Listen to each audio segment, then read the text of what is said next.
Welcome back to Total Freedom Radio, the show that's all about raising the bar of knowledge, healing hurting people, and spiritual warfare.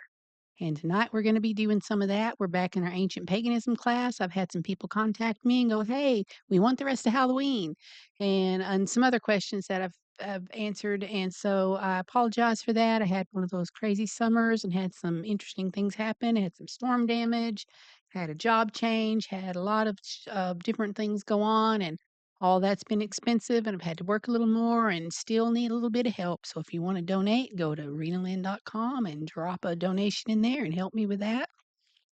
And I'd like to welcome you if you are listening by KRRB Radio, revelationradio.net. I welcome you.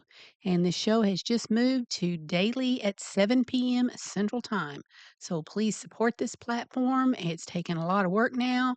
And send it to your friends, send it to family, send it to people you think might be interested. Comment below when you're on YouTube, Rumble, and Brighteon, which is where they're put up after this, and especially this ancient paganism class. It's chock full of images and pictures and different things that you're not gonna get on the radio program. So once you listen to it to hear, if that's where you find me, drop back on over and watch it again, and I think you'll enjoy it. Please comment and let me know, some feedback on this because it really helps when I'm working on this stuff. And I want you to know there's some some real pushback against this part because this is the 4th time tonight that I am gonna try to tape this, and I hope it happens. For some reason, the sound's not coming through, or it's garbled, or there's some resistance somewhere. So we're gonna go back and we're gonna start a little bit overlap of what we did the last time since it's been so long, because I want to go back and catch Halloween from the beginning. And understand this program will not exhaust this. I had planned on doing 2 tonight, but I don't know that that's gonna happen now, because of the issues. But, my PowerPoint's going crazy over here. Let me stop, fix that right quick. Um but we'll get into it a little bit. This is the time of year that we need to know about that. It is the time of year that we're having conversations with our children and other people. Churches are having conversations sometimes, sometimes only there's a lone voice of us that is kind of tamped down. So I really want to give you an idea of what actually going on.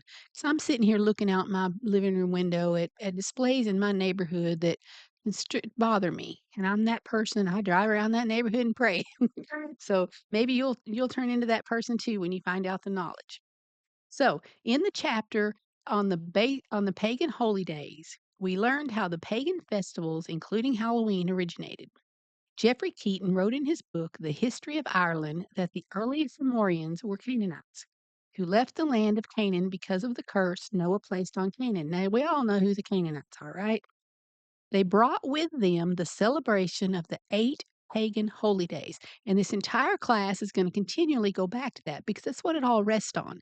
We put up the framework, now we're gonna start filling it in, and it's gonna get more and more complex, more and more detailed and intricate, and we're gonna learn more and more the elements that make up worship of the fallen ones on these 8 pagan holy days, or what we call holidays. The next historical occurrence that we see of Halloween is with the inhabitants of Sodom. Now, I bet you didn't see that coming. I know it greatly surprised me when I learned it. Here's what the book of Jasher, chapter 18, 11, and 13 says. In those days, all the people of Sodom and Gomorrah and of the whole 5 cities were exceedingly wicked and sinful against the Lord. And they had in their land a very extensive valley about half a day's walk. And in it were fountains of water and a great deal of herbage surrounding the water. And all the people of Sodom and Gomorrah went there 4 times in the year, and with their wives and children and all belonging to them. And they rejoiced with timbrels and dances. And don't forget what we learned they were doing there. Remember, they were enjoying their neighbors' wives and daughters while their neighbors enjoyed theirs. So this is what's going on. Sodom grew so occultic and immoral that God himself destroyed that city and the surrounding cities with fire. Here's what Genesis chapter 9, verses 24 through 25 says. Then the Lord rained upon Sodom and upon Gomorrah brimstone and fire from the Lord out of heaven, and he overthrew those cities, and all the plain, and all the inhabitants of the cities, and that which grew upon the ground. So the cities were gone, the people were destroyed, and even the vegetation. Now, people, if he can do it once, he can do it again. And he did it for this exact same practices that right now in our country is just displayed everywhere. I went to the doctor this week. I had got in some poison ivy, and I'm telling you, I'm so allergic to it. It was ridiculous. Had to go to the doctor, and we're in a place of healing. And literally, the entire waiting room was covered in symbols of death. It was sickening. Most Christians are unaware that Halloween is even mentioned in the Bible. But if you'll look in Leviticus 23, God ordained a festival called the Feast of Tabernacles. Now, we all know about the Feast of Tabernacles. This is one of the main feasts of the Lord, right? This was ordained by God that they were supposed to do it. It was mandatory, in fact, that for representatives of each of the 12 tribes to go up to the temple in Jerusalem and worship the Lord on this day. The Feast of Tabernacles was observed on the 15th day of the seventh month. Now, their calendar was a little bit different from ours. After the United Kingdom split, excuse me, into Judah and Israel, Jeroboam, the king of the northern kingdom of Israel, did not want his people going to the temple in the southern kingdom of Judah. And here's what he said. This is 1 Kings 12:27. If this people go up to do sacrifice in the house of the Lord at Jerusalem, then shall the heart of the people turn again unto their Lord, even unto Rehoboam, king of Judah, and they shall kill me, and go again to Rehoboam, king of Judah. Listen to what he's saying. He knows this is a commandment from God. He knows it's mandatory. He understood. He outright says he knows that if they go, they're going to turn back to God, right? They're going to turn back to the God of Abraham, Isaac, and Jacob, they're supposed to be serving to begin with. But if they do that, now they're going to come back and kill him because guess what? That's not what he's been leading them into. And then they're gonna go back to, stop being a divided kingdom, they're gonna go back to Rehoboam again. So that was his whole motive for what he did, so keep that in mind. There's this element of selfishness in this that is amazing to me. So Jeroboam recreated the calf idols that the Israelites made when they first left Egypt. Now, we all know how that turned out, right? Jeroboam also recreated the ancient festival of the full moon of the eighth month, or the full moon of October, called Halloween, to be celebrated in place of the Feast of Tabernacles that God had ordained and mandated to worship Him. Here's what it says. Whereupon the king took counsel and made 2 calves of gold, and said unto them, It's too much for you to go up to Jerusalem. Behold the gods, O Israel, which brought thee out of the land of Egypt. Now get this. He's telling them that these golden calves brought him out of Egypt instead of God. So he's totally, completely separate here. He set one in Bethel and the other he put in Dan, and this thing became a sin. You think? For the people went to worship before the one, even unto Dan, and he made a house of high places, and he made priests of the lowest of the people, which were not of the sons of Levi. So he's completely out of whack from A to Z. And Jeroboam ordained a feast in the 8th month on the 15th day of the month, like unto the feast that is in Judah. So he had the whole feast, but the entire premise of it was completely separate. Now, these high places, maybe not every place in the Bible, but predominantly, this is the place they came and they went on these 4 times a year when they were enjoying their neighbors' wives and doing all of these things that they weren't supposed to be doing. Now he's having them do this, 2 golden calves, rather than going up and being obedient to the Lord and worshiping Him and doing all the ritual things that they did in order to have their sin removed. He offered upon the altar in Bethel, sacrificing unto the calves, not unto the Lord. Now he's sacrificing unto these calves that he had made and placed in Bethel on the 15th day of the 8th month, even in the month which he had devised of his own hearth. And he ordained a feast unto the children of Israel, and he offered upon the altar and burnt incense. Now remember, these are all elements that they used worshiping the fallen ones. This is 1 Kings 12:28 and 32. It's right there in your Bible if you just read it. And let's see what we know. Most of Halloween comes from the Druid religion. Now, this is a sister to witchcraft, and the witchcraft in America right now is pretty much prepackaged Druidism or the same, it's just carried through the years. In Ireland today, it's still known as Oche Shamana, which is just another word for Halloween, or the Vigil of Samhain. The pagan priesthood of the Druids in Ireland and northwestern Europe believed that Samhain The Lord of the Dead, or what we would call Satan, who controlled the underworld, would gather together all the souls of those who had died that year to purge them of their sins. Now, get this, it's Satan purging them of their sins after they're already dead, rather than God doing it by obedience and bowing to Him while they're living. He did this by transmigrating their souls into bodies of certain animals for a time. This was a type of purgatory before they could go to Druid heaven. He could also be coaxed into giving a lighter sentence by gifts and prayers.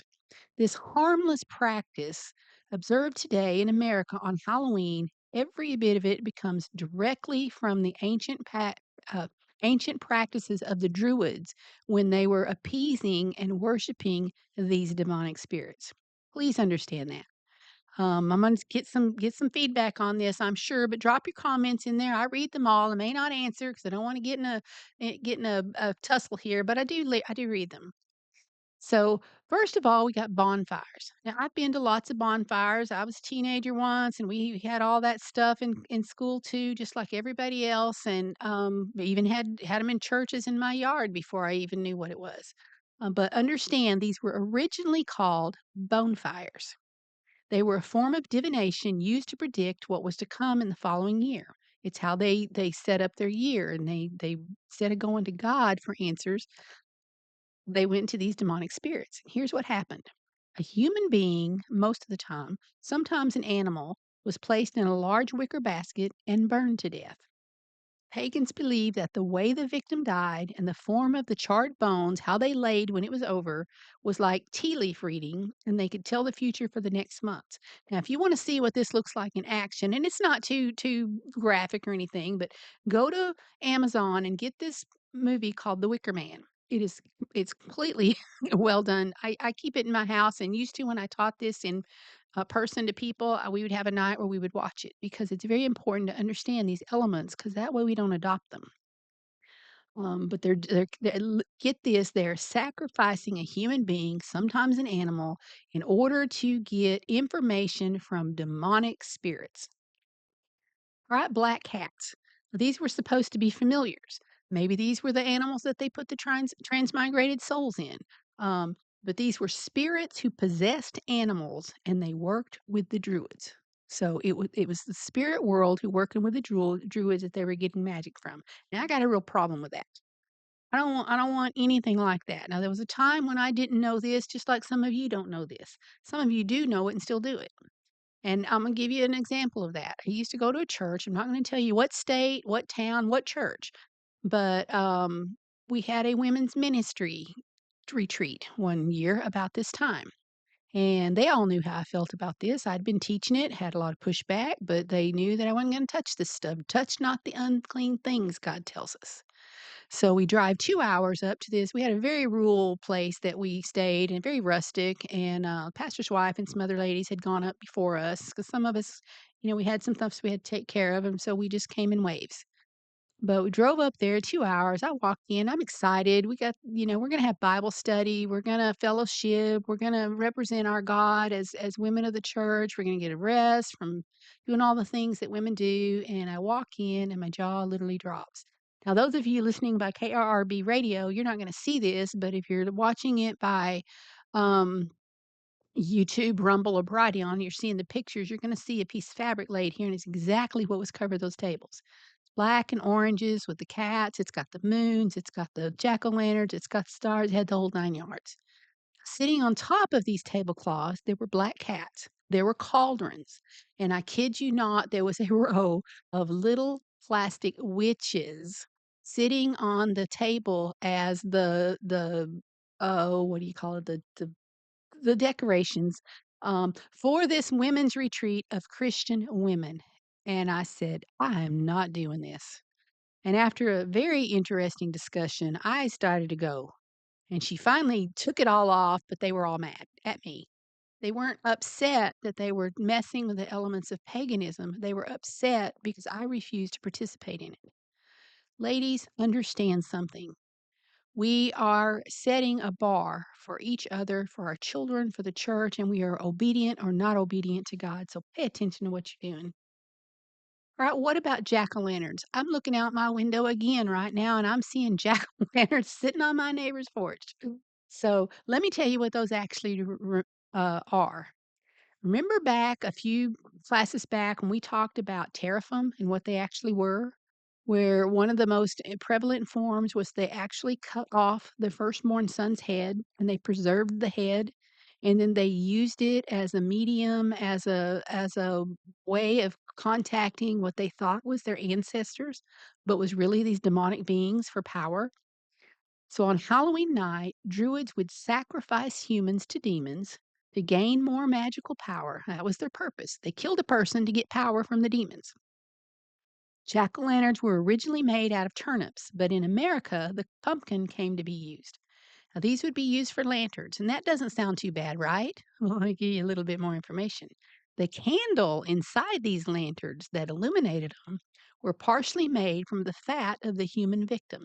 And many, many times this was a newborn baby boy because for some reason pagans believe that that hurts God more than anything, that a newborn baby boy represents his son, the innocence of humanity, and so that's what they want to kill.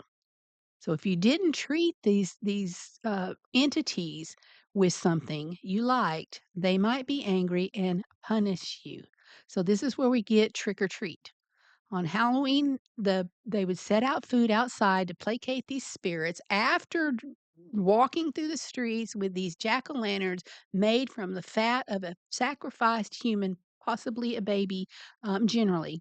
And now they're setting out foods, and you see all the pictures that I found these around the world. These are pictures from literally around the world, and they're sitting out food. They do it in cemeteries. They do it all over the place in order to treat the demonic spirits so they won't punish or trick them. Now, I got a real problem, people, when I drive around the churches nowadays, and they got this thing called trunk or treat. Like you change one word and it makes a difference. And what the heck does that even mean anyway? We're pulling our children together. We're out on this same night that was created in lieu of the Feast of Tabernacles, to worship these demonic spirits, to contact them, to placate them in order that we might have power. That has not changed. Just because you don't think it's that, just because it doesn't mean that to you, doesn't mean in the spiritual world, it does not mean it to them. You're drawing this into you. And I'm fixing to put up a prayer here in a little bit if I can get this system to work, um, about there's so much hexes and things going on right now against Christian people. So I'm going to put up a prayer about how to pray to break that over your life. If you think that might be going on, listen to it, send it to somebody who might need it, send these programs to someone else. And y'all like, share, and subscribe and comment because that makes a difference. It draws other people to see that this is good content. Um, I'm gonna stop right now, and first of all, I gotta get a drink of tea because 'cause I'm about talked out. But I'm going to, announce my sponsors, and I'm gonna do that very briefly because I wanna get back in this teaching, but if you support our sponsors, you support this program, and right now I need that help. So, let me go back a little bit on that one and get it over here. First of all, hang on a minute, my screen don't wanna swap. If you have a story to tell and you wanna offer that to somebody, if you've been through some really tough stuff, you guys know that I interview a lot of people doing that sort of thing, and, I love stories where you've been through the grinder and you've been on the backside now, and the Lord has just brought you through it, and that's encouraging to other people. I know it's encouraging to me. Go up to rinalynn.com or drop me a line at askrinalynn@yahoo.com. Share your story with me. Go over there, sign up for my newsletter, click into the book titles. If you have not started reading the Prepare for the End book series, I'm telling you, it's getting good. I'm not even going to tell you how many pages that I've written in this series, but I counted them up just by chance a night or 2 ago, and I was literally amazed. I've only got 5 of them published so far, but there's a whole bunch coming, but right now I'm kinda limited in time and money, and again, I could use that sponsorship if you're interested. I'm about to get book 6, and I know I keep saying that, but I've just been really delayed by all this stuff. But I'll make it free in the ebook form for 3 months, and I'll go back and make book 1 a safe haven free for 3 months in the ebook form too to get you started, but If you want to know more about his elements, his books are chock full of them fighting the pagans and all the stuff that's going on. So I think you'll enjoy the tale, and I sure could use the support. So drop a review on Amazon as well, and I'd appreciate that. Go on my website, rinalynn.com, look for this green and white emblem that says USDA organic, and if you're looking for a healthy alternative, it'll take you to a website where you can get USDA organic, non GMO, kosher, or gluten free products. You can get food and beverages, things for a healthy home, personal care, or supplements. You can also click in to Simply Clean Foods. And if you'll click in through my website, it takes you to my affiliate page, and we get a little bit back that helps us. Again, when you support the sponsors, you support me. And you can go to my website, Rena, that insurance chick, contact me and I'll give you a life insurance quote. We do annuities, I do infinite banking, I do disability. Right now, a lot of people are looking for Medicare supplements. I do those. I do just all kinds of different stuff. So contact me and let me know. Also, do a little bookkeeping. I am a bookkeeper. I have a level two pro advisor certificate and associate's degree in accounting. And I specialize in cleaning up messed up books and I also do QuickBooks classes if there's something you need to know how to do in your company. Just drop me a line at askrenalyn.com at yahoo.com. I am looking for extra clients right now to help alleviate some of this issue. So now let's get back to our teaching. All right. I want to share with you a poem that's almost a prayer. And again, when I'm teaching this, it's to raise the bar of knowledge. It's not to join into worship of the fallen ones. So bear that in mind. I just want you to get what Halloween really and truly is. Whatever you think, whatever anybody else tells you, this is what it means. So Wayne is here, cold as the earth, as we celebrate the cycle of death and rebirth. Tonight we speak to those through the veil. The lines between the worlds are thin and frail. Ghosts and spirits in the night, magical beings rising in fright. Owls hooting up in a moonlit tree. I don't fear you, and you don't fear me. As the sun goes down far to the west, my ancestors watch over me as I rest. They keep me safe and without fear on the night of Samhain, the witch's new year. Now, people, this is what Halloween is contacting their ancestors, expecting them to take care of them instead of God, and it is the witch's new year. Is there any reason in any form, by any name, we need to be doing that, celebrating it, decorating our homes, our businesses, our houses, our yards, our porches, or allowing our children to do it? Should we be accepting this and adopting it through our churches? I'll leave that for you to decide. You can already tell what I think. All right, what about costumes? Now, understand, I am the costume queen. I love making costumes. Sung at the Witness in Hot Springs, Arkansas for years and made a lot of the costumes that for my family and others there. Also used to do many, many Halloween costumes back in the day before I realized what it was. But so don't think that I'm some holier than thou person that has not ever participated in this stuff because I did it a lot when I didn't know. But when I knew, I had to make a decision.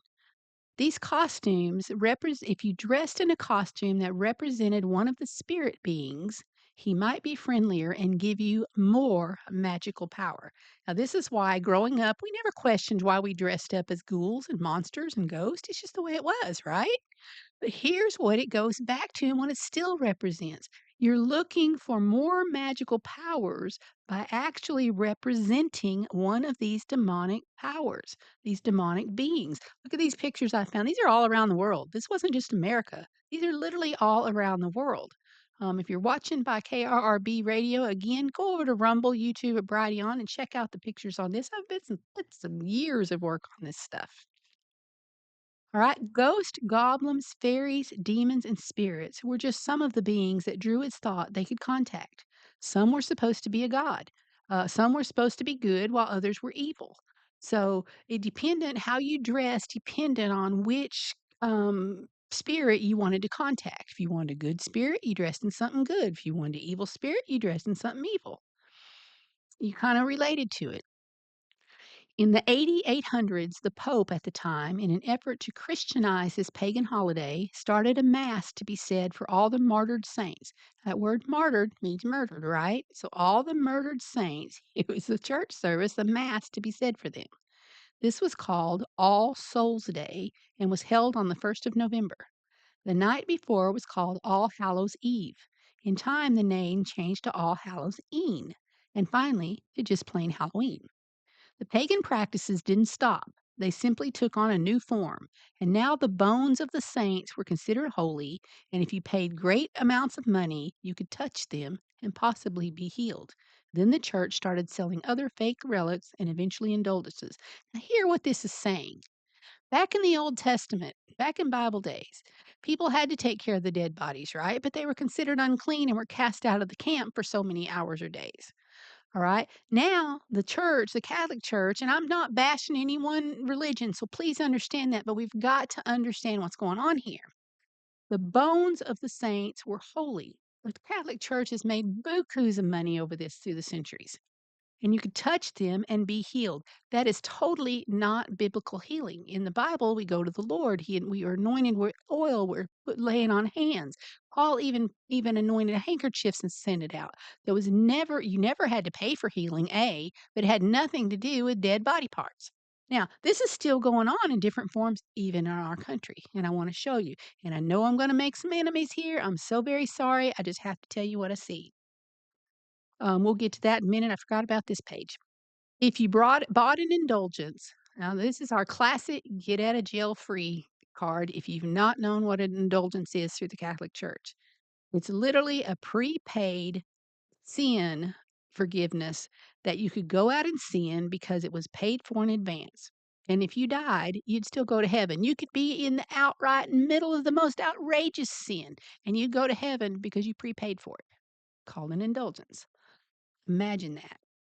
All these things would take place on, you got it, Halloween. This twisted mixture of Christianity and paganism so outraged one godly man that he vowed he would change it or die trying. On the Halloween of 1517, Martin Luther nailed 95 theses to the door of the Wittenberg church to protest these and other Roman Catholic dogmas. This marked the date of the beginning of the Protestant Reformation. It's still going on today in a form that is called cremation jewelry. I'm just going to flip through this right quick. So I got about 30 seconds. You can keep locks of hair. You can keep ashes. You can keep your pet's hair.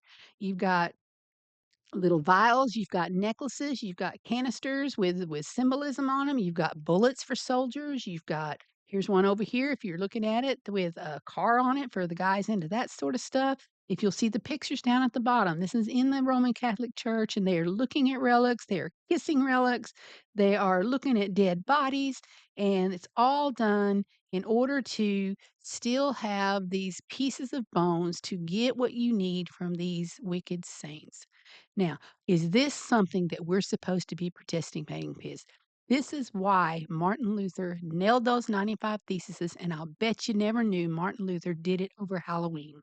So join me next week and we'll pick this up again. This is Rina Lynn with Total Freedom, and drop me a comment. Thank you.